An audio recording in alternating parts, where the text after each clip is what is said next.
Olá, povo de Deus! Nós estamos na live das 20 horas em ponto. Apocalipse, o módulo de número 13. Os preparativos para a vinda do Anticristo, esta é a parte 2. Nós já tivemos fazendo algumas considerações na última live e tive alguns atrapalhos porque o meu monitor desconectou, mas eu vou resgatar algumas coisas que foi dito ali, colocando num quadro esquemático para você entender como é que Satanás está agindo nesses últimos dias, chamados dias de Noé e dia de Ló. O marco profético é 1948. Israel é o marco profético da igreja. Ali há um divisor de águas. Antes de 1948, depois de 1948, inicia aquilo que a Bíblia diz, que Jesus declarou: os últimos dias serão como os dias de Noé e de Ló. Nós estamos falando da última geração antes do arrebatamento da igreja. Um outro detalhe que nós temos que entender: Satanás, ele tem três objetivos. Três objetivos. O primeiro objetivo, ser igual a Deus. Para cumprir esse objetivo, ele precisa de poder religioso e de poder político. O poder religioso vem pela infiltração do joio no meio do trigo na igreja cristã, até chegar na igreja de Tiatira, onde o fermento leveda toda a massa. E aí nós temos a história da decadência do cristianismo indo em direção à igreja de Laodiceia, aonde há uma grande apostasia. Agora, vem a pergunta: como é que Satanás age nesta apostasia? Porque Paulo diz que o anticristo não virá sem que antes venha a apostasia. Essa apostasia, ela começa como marco 1948, Israel estabelece nação. O segundo marco que temos depois disso, 1960, o movimento hippie.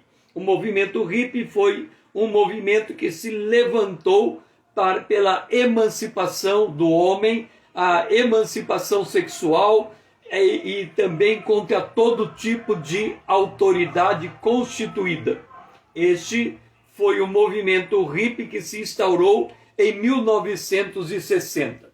Mas, para que você possa entender como é que Satanás, no período de 1948 em diante, ele vai escalonar a iniquidade, vamos tomar por base Tiago, capítulo 3, a partir do versículo 13. Tiago fala da sabedoria que vem do alto e depois ele fala da sabedoria terrena. E ele diz, primeira do alto: quem dentre vós é sábio e inteligente? Mostre em mansidão de sabedoria, mediante condigno proceder, as suas obras.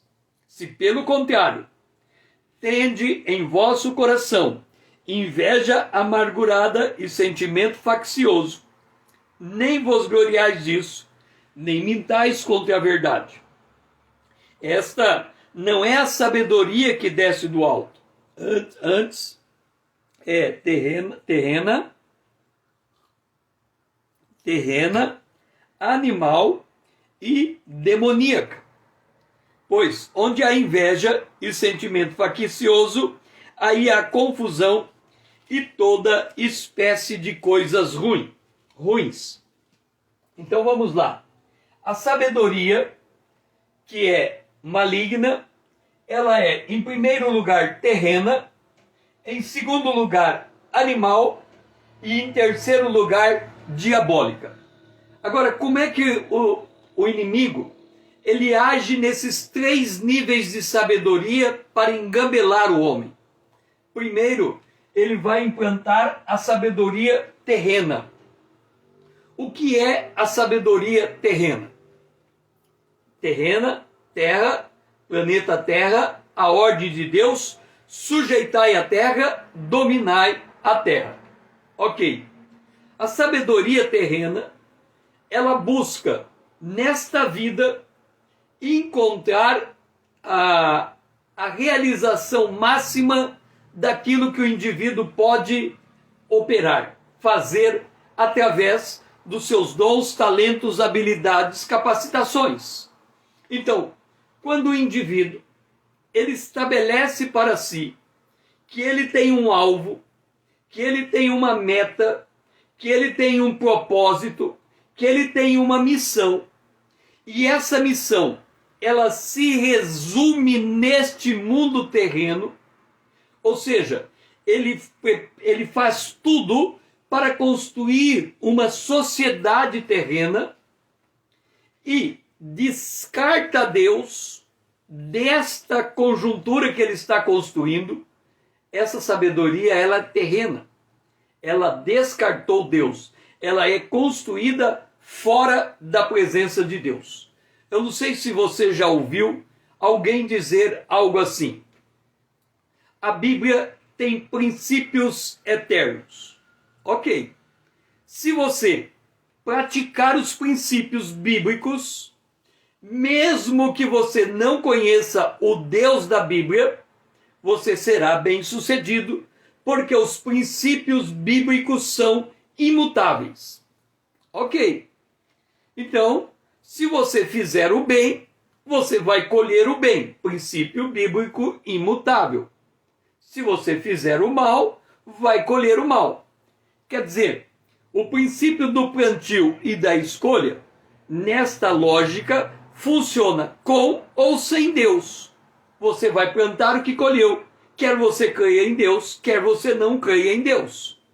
Nesta simplificação dos princípios bíblicos, em que descarta Deus desta equação, o resultado é que você constrói uma existência temporal, limitada à tua vida neste mundo. O que acontece quando alguém se propõe a fazer isso? Ele vai ser bem sucedido. Ele vai alcançar alguma coisa neste mundo. Por quê? Porque ele está usando dos princípios naturais. E esses princípios naturais funcionam. E ele vai alcançar. Só que vem Jesus e faz uma advertência. O que adianta o homem ganhar o mundo inteiro e perder a sua alma? Isso significa que a primeira prioridade do homem é o seu destino eterno, e a partir do seu destino eterno, ele define a sua vida terrena. Neste caso, ele define a sua vida terrena sem perspectiva eterna. E aí, ele está numa sabedoria do homem. Quando ele assume a sabedoria do homem, o que ele faz? É o primeiro bloco citado. Laurinete, seja bem-vinda. Eu estou falando de 1948, que é um marco profético. Ok, então, voltando. Quando nós falamos da sabedoria, dessa primeira camada, sabedoria terrena, o que é que Satanás usa como artimanha para desviar o homem de Deus? Ele usa os chamados projetos existenciais, citado lá em Mateus capítulo 13, na primeira parábola da semente lançada, os cuidados desse mundo para quem trabalha e a sedução das riquezas para quem é empreendedor. Então, quem trabalha para aposentadoria, ele trabalha na sabedoria terrena. Quem trabalha como empreendedor, ele trabalha na sabedoria terrena quando Deus é descartado da equação. E nesse movimento, ele pode negociar, comprar, vender, plantar e edificar. E colher. E ele pode construir as suas relações pessoais. Casar-se, se não deu certo, casa de novo. Casar-se e dar-se em casamento. E nas relações sociais, comer e beber. Também nas opções religiosas, quando a religião é um ato confessional sem passar pelo processo do novo nascimento. E também na aposentadoria, descansar, comer, beber e folgar. Então, Satanás, ele laça o indivíduo pela sabedoria terrena, humana, filosófica, equacionada na lógica desse mundo, sem perspectiva de vida eterna. Então, quando ele laça o homem nesse primeiro nível, ele avança para o nível seguinte. O nível seguinte, a sabedoria que era inicialmente terrena, ela se torna uma sabedoria animal. Por quê?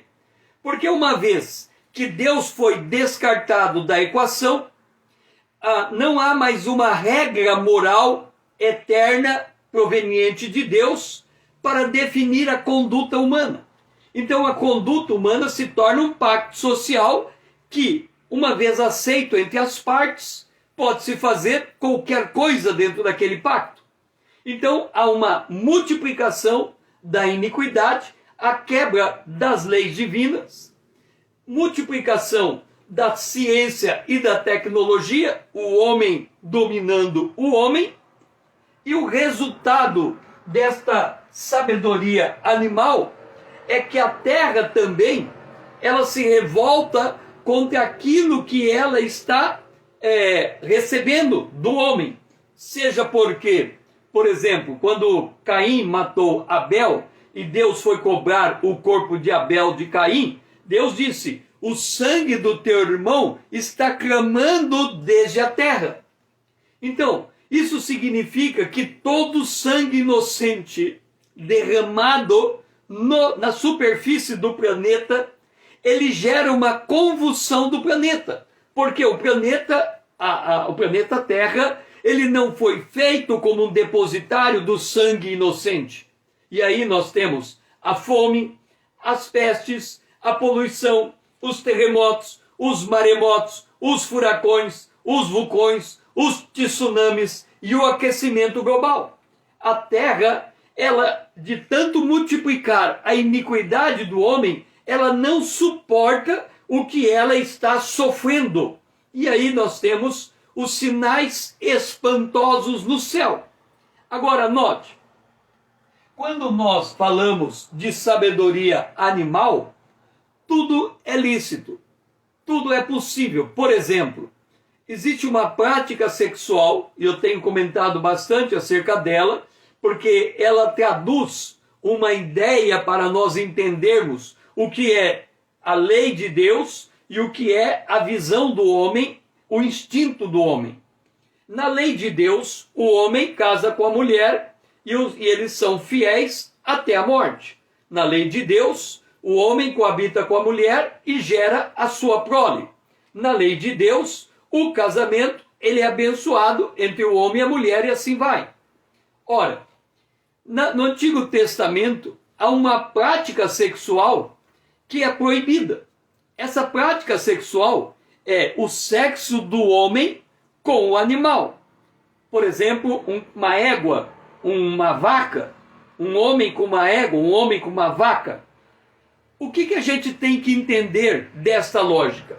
Um homem coabita com a sua esposa dentro do propósito divino, o casamento, os dois são uma só carne. Mas se o homem coabita com uma vaca, se o homem coabita com uma égua, do ponto de vista humano, do ponto de vista físico, do ponto de vista da possibilidade, ele pode tanto praticar o sexo com uma vaca, como ele pode praticar o sexo com uma mulher. Não há nenhum impedimento físico, nenhuma uma proteção, alguma coisa que impede isso acontecer. Todavia, este sexo com o animal, com a égua, com a vaca, é proibido no Antigo Testamento. O sexo do homem com a mulher dentro do casamento na bênção de Deus, é abençoado por Deus. Então, há um tipo de relacionamento que tem Deus aprovando e um tipo de relacionamento com Deus desaprovando. Mas do ponto de vista animal, ele é um relacionamento possível. Então, o diabo, à medida que o homem se volta para o natural, excluindo Deus da equação, ele se volta para o animal. Ou seja, ele passa a agir baseado no seu instinto. Aquilo que ele quer fazer, ele faz. É a sua vontade que se torna determinante da sua atitude. Aí aquilo que ele escolhe, ele faz, independente se aquilo tem ou não a aprovação de Deus. E aí, ele chega no terceiro nível, que é demoníaca. Ou seja, Satanás, ele tem uma intervenção demoníaca no planeta. Como que a gente percebe esta intervenção demoníaca? Se nós lermos 1 Timóteo, capítulo 3, capítulo 4, diz assim: ora, o Espírito afirma expressamente que nos últimos tempos alguns apostatarão da fé por obedecerem a espíritos enganadores e ensinos de demônios. Entenda, lembra que lá numa das igrejas tinha a doutrina de Jezabel? Jezabel ensinava os homens a praticar idolatria e prostituição.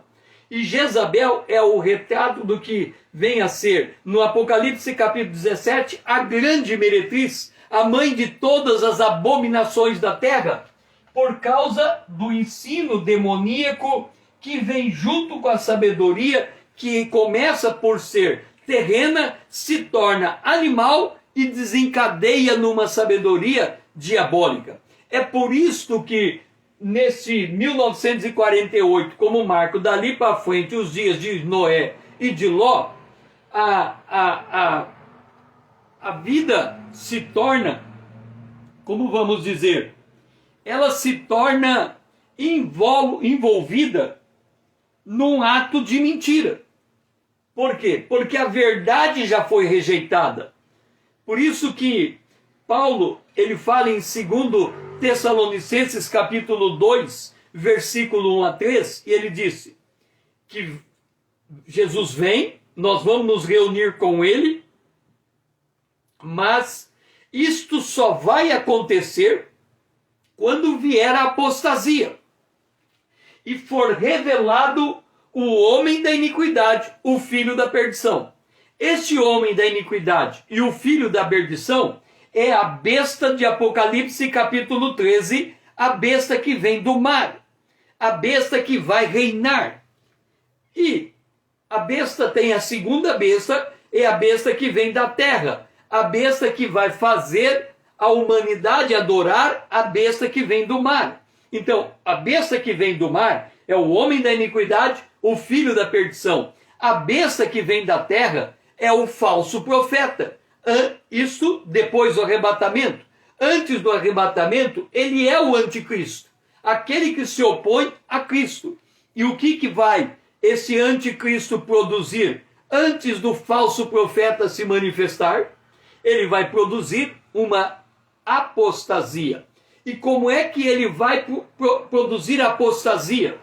Pela infiltração do joio no meio do trigo, no seio da igreja cristã, gerando uma doutrina que não é o verdadeiro evangelho. Qual é essa doutrina? Paulo fala em Filipenses, no capítulo 3, que é uma doutrina terrena, que só se preocupa com as coisas terrenas, ou seja, que está dentro desse primeiro nível de sabedoria. É quando a igreja entende. A lógica é mais ou menos esta. Imagine que você recebeu Jesus aos 20 anos de idade.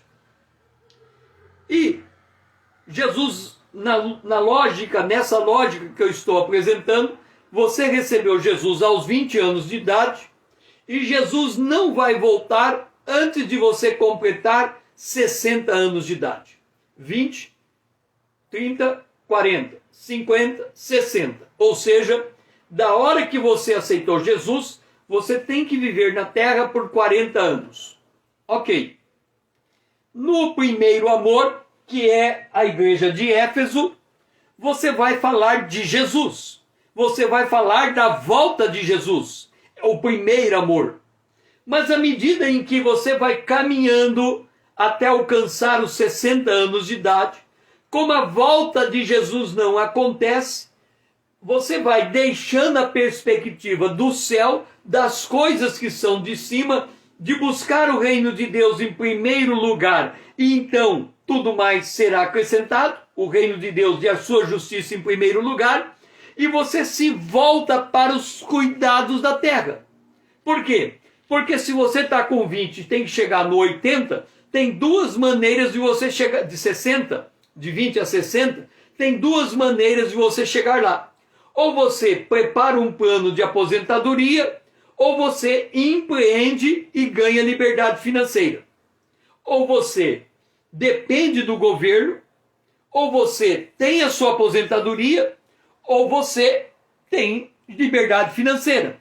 Nos dois casos, nos três casos, o indivíduo ele está vivendo para sobreviver, ou vivendo para usufruir o que a terra pode lhe dar.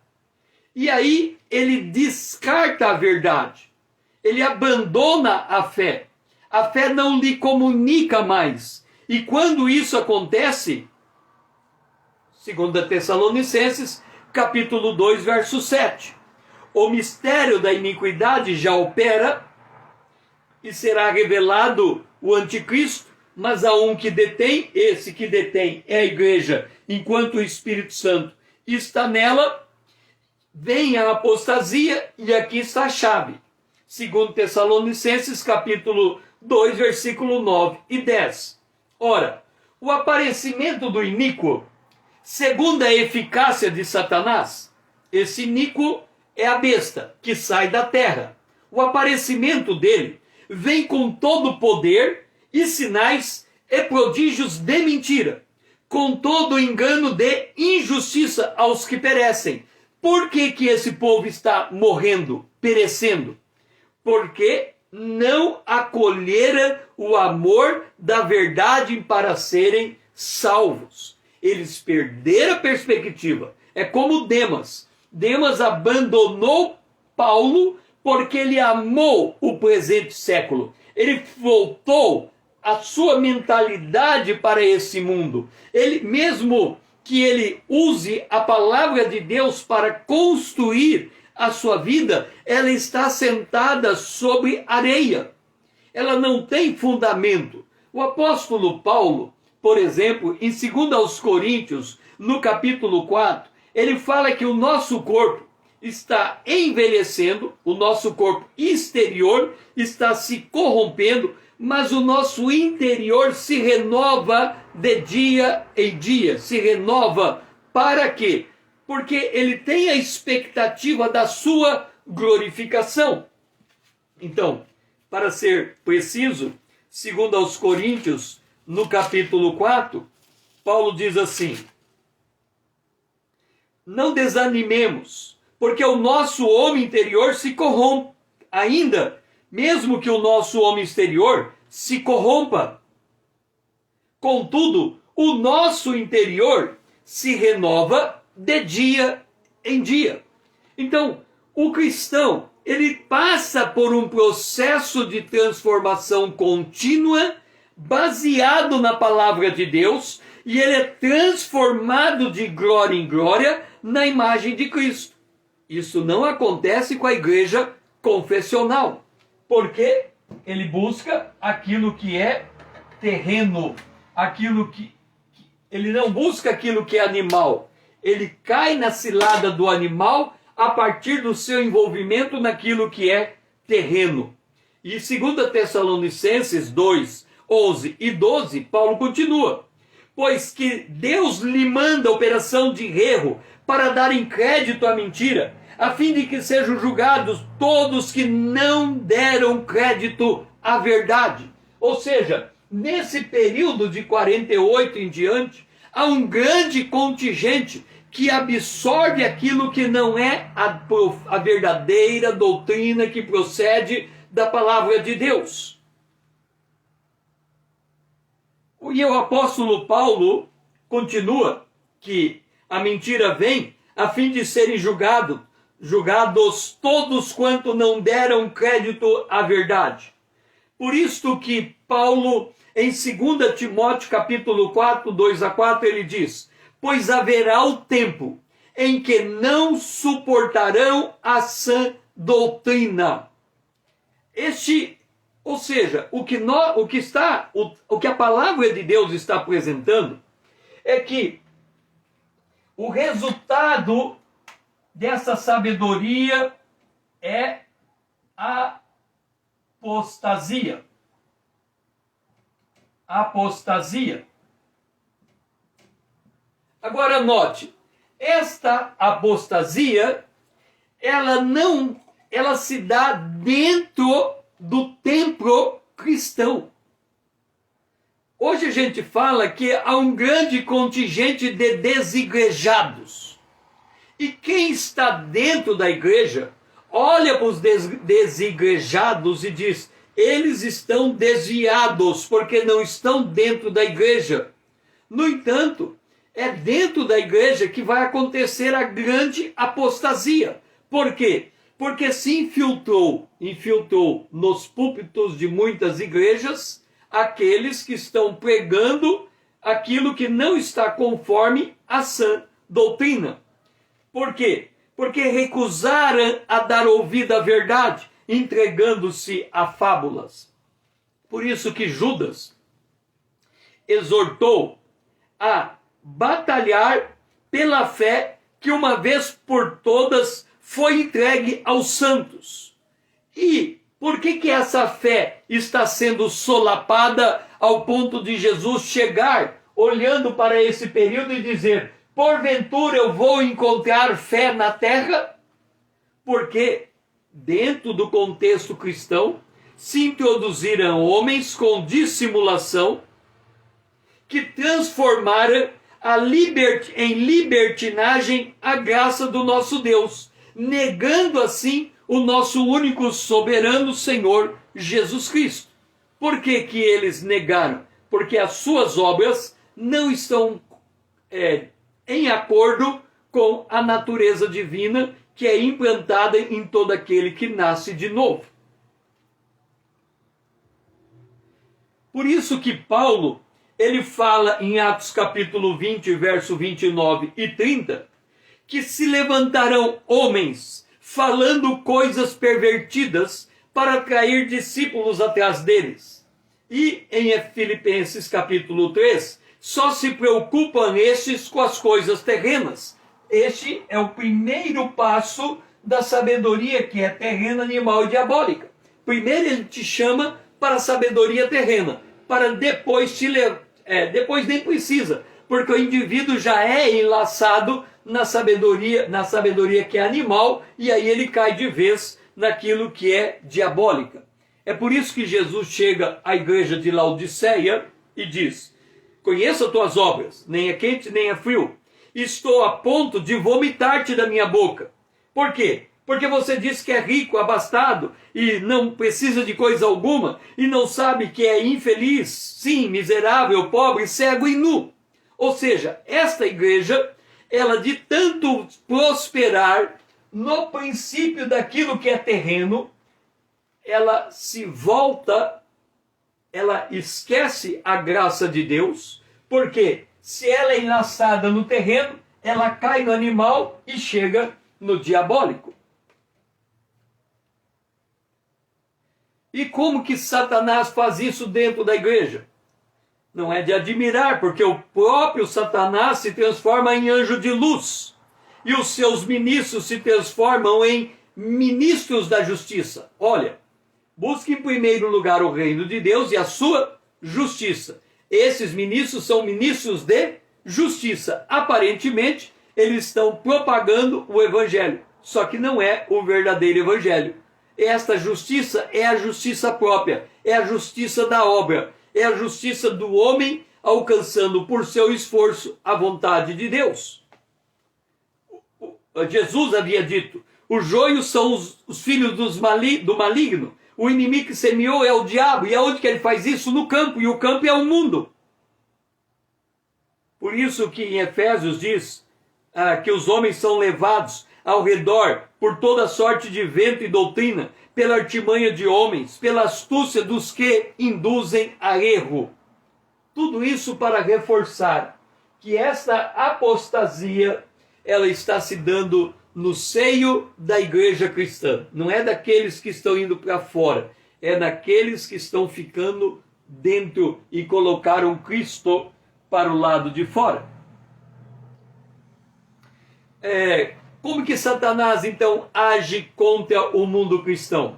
Falsos cristos, falsos apóstolos, falsos profetas, falsos pregadores, falsos mestres, falsas igrejas, falsas profissões de fé, introduzindo a falsidade, introduzindo a vaidade, introduzindo o engano no meio do povo de Deus.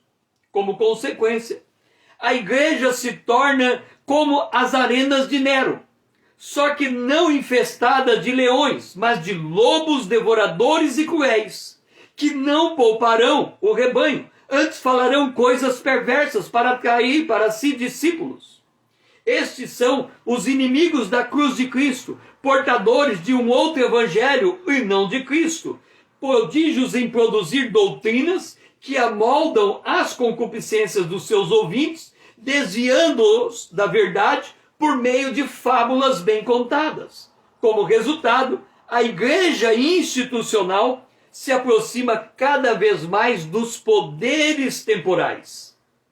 São os pássaros que se aninham nos ramos de árvore que a tinha tornado a igreja grande. A igreja se tornou socialmente aceita, portanto, um segmento de marketing de grande potencial econômico a ser explorado. Esta se torna a igreja que Satanás vai moldando a partir de 48 para levar o homem à apostasia. E aí ele produz aquilo que podemos chamar como avivamento satânico. Então vi a mulher embriagada com sangue dos santos e com sangue das testemunhas de Jesus.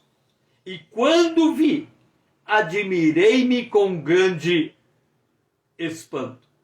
O que o texto está dizendo? Ele está dizendo de duas categorias de pessoas: o sangue dos santos e o sangue das testemunhas de Jesus. Não são o mesmo grupo. Quem são o sangue dos santos? A igreja, Paulo escreveu que a igreja é santa e santificada em Cristo Jesus. O sangue dos santos foram todos aqueles, principalmente na Inquisição, que foram mortos por amor a Jesus, a Cristo. Todos os santos que morreram, desde a cruz até o arrebatamento da igreja, por causa de Jesus, quem matou foi a mulher adúltera. Note, estes são os santos. E quem são as testemunhas de Jesus? Aqueles que vão se converter depois do arrebatamento da igreja. Haverá uma grande conversão e aqueles que se converteram vão morrer, pagando a sua conversão com a vida. Está em Apocalipse no quinto selo, onde há o altar, e eles estão ali aguardando a ressurreição dos demais que vão morrer semelhante a eles. São os que vão morrer depois do arrebatamento. Tudo isso por quê? Porque não acolheram a verdade. E aí nós voltamos para Deuteronômio, capítulo 18, verso 19 em diante, 9 em diante. E ali ele fala das abominações que Deus não aceita. E ele fala: passar o filho pelo fogo, adivinhador, prognosticador, agoureiro, feiticeiro, encantador de encantamento, quem consulta espírito adivinhante, mágico e quem consulta os mortos. Ou seja, de terrena, animal se torna diabólica, e aí surge todo esse tipo de pessoas que usam dos poderes ocultos para dar direção ao homem que se tornou terreno e depois animal. Especial atenção precisa ser dada ao avivamento satânico nesses tempos penosos que Paulo fala em 2 Timóteo capítulo 3, versículo 1. Haverá uma intensificação da apostasia no seio da igreja cristã, por meio de espíritos enganadores e doutrinas de demônios. 1 Timóteo capítulo 4, verso 1. Essa doutrina está assentada, essas doutrinas de demônios estão assentadas em dois tópicos: proibição do casamento e abstinência de manjares, também conhecido como abstinência de manjares, poderia ser o vegetarianismo. Ambas as doutrinas visam quebrar duas ordens divinas. Proibir casamento, Deus instituiu o casamento no jardim do Éden. Proibir de comer manjares, Deus liberou a carne para o homem depois do dilúvio. Ele pode comer vegetais e também produto de proteína animal. Quando você proíbe a alimentação com proteína animal, você está revogando a ordem de Deus dada em Gênesis no capítulo 9, quando ele libera a carne como alimento para o ser humano. E aí nós temos os tempos determinados. Quais são os tempos determinados?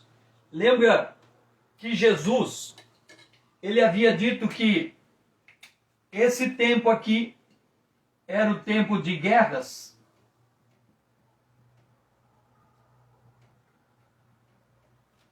Que seria tempos de guerras até Jesus voltar? Está sendo travada uma grande batalha no lugar celestial. Satanás tem 1/3 dos anjos infiltrados na terra para impedir o arrebatamento da igreja. A sua estratégia é produzir a apostasia. Mediante a apostasia, ele faz com que o homem pare de buscar em primeiro lugar o reino de Deus e a justiça de Deus para se voltar equacionando a sua vida terrena, cuidados desse mundo e fascinação da riqueza. Porque ele sabe que se o homem descartar Deus da equação, ele se torna animal e diabólico. E este período, depois de 1948, é chamado de tempos penosos, dias difíceis, os dias de Noé e os dias de Ló. E nós estamos nesses últimos dias. E nos últimos dias dos últimos dias, a coisa se torna muito mais complicada. Deixe-me dizer uma coisa para finalizar. Os pastores, até a década de 70 para trás, os pastores que chegaram na década de 70, com seus 60 anos, 70 anos, eles tinham uma condição de ganhar almas e de vencer as batalhas contra o reino das trevas, numa conjuntura que vinha desde a cruz até aquela época. Mas depois de 1948, passando pela década de 60, 70, surge uma nova geração. Esta nova geração é completamente diferente da geração anterior a 48. Essa geração é a geração que o apóstolo Paulo retrata ela em 1 a Timóteo, No capítulo de número 4, capítulo 2 Timóteo, no capítulo 3, quando ele diz: os homens serão egoístas, avarentos, jactanciosos, arrogantes, blasfemadores, desobedientes aos pais, ingratos, irreverentes, desafeiçoados, implacáveis, caluniadores, sem domínio de si, cruéis, inimigos do bem, atrevidos, traidores, atrevidos, enfatuados. Deixe-me ver a tradução corrigida desse texto. Na tradução corrigida desse texto, 2 Timóteo capítulo 4, capítulo 3, ele diz assim: os homens serão amantes de si mesmos, avarentos, presunçosos, soberbos, blasfemos, desobedientes aos pais e mães, ingratos, profanos, sem afeição natural, irreconciliáveis, caluniadores, intemperantes, cruéis, sem amor para com os bons, traidores, obstinados, orgulhosos, mais amigos dos deleites do que amigos de Deus. Aqui diz: cruéis, inimigos do bem, traidores, atrevidos, enfatuados, mais amigos dos prazeres do que amigos de Deus. Ou seja, a natureza da humanidade de 48 para frente é completamente diferente daquela anterior a 48. Ela é uma natureza muito mais terrena, animal e demoníaca. Por isso que os pastores que são dessa geração, eles precisam ampliar a sua visão profética para ter o discernimento necessário para lidar com essa geração. Ele precisa do apoio da palavra profética para entender como operar nestes dias. E assim, eu vou terminando esse módulo. Ele é um módulo mais curto, porque ele é um módulo intermediário. Nós estamos caminhando para finalizar as coisas que são e entrarmos nas coisas que vão ser, que hão de ser. E assim, eu faço a oração de Paulo em Romanos capítulo 15, a partir do verso 30. Rogo-vos, irmãos, por nosso Senhor Jesus Cristo e pelo amor do Espírito, que luteis juntamente comigo nas vossas orações por mim a Deus, para que eu seja livre dos rebeldes e que este meu ministério seja aceitável aos santos, a fim de que, pela vontade de Deus, eu chegue até vós com alegria e possa entre vós recobrar as forças. E o Deus de paz seja com todos vós. Amém. E assim, nós estamos terminando a nossa live de hoje. Foi muito bom ter você junto comigo, que você possa fazer parte da minha comunidade aqui no Instagram, ali no YouTube. Vamos tornar essa conta significante para que outras pessoas sejam alcançadas pela palavra do Evangelho. Eu preciso de você. Outra, mande esse vídeo para os seus amigos, para que junto possamos despertar o povo de Deus, acordá-los aqueles que estão dormindo, para que eles sejam esclarecidos pelo Senhor Jesus.